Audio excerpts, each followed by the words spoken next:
In this video, we will learn the idea of the limiting reagent and solve two numerical examples step by step.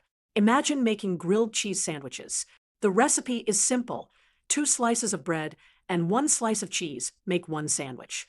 If you have 10 slices of bread and only 3 slices of cheese, bread could make 5 sandwiches, but cheese only makes 3. So cheese runs out first. That is the limiting reagent. In chemistry, the reactant that runs out first is called the limiting reagent. The reactant left over is the excess reagent. To find the limiting reagent, we follow 4 steps. 1. Write the balanced equation. 2. Convert grams to moles. 3. Divide by coefficients. 4. Compare. The smallest value is the limiting reagent. Example 1. Making water. The balanced equation is 2H2 plus O2 yields 2H2O. We are given 10 grams of hydrogen and 64 grams of oxygen. First, convert to moles. Then divide by coefficients. Compare the results to find the limiting reagent. Example 2. Making ammonia.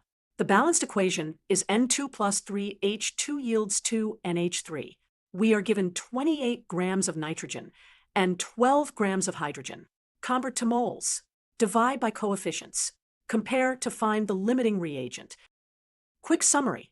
The limiting reagent is the one that is used up first, the excess reagent is left over, and the limiting reagent determines the theoretical yield.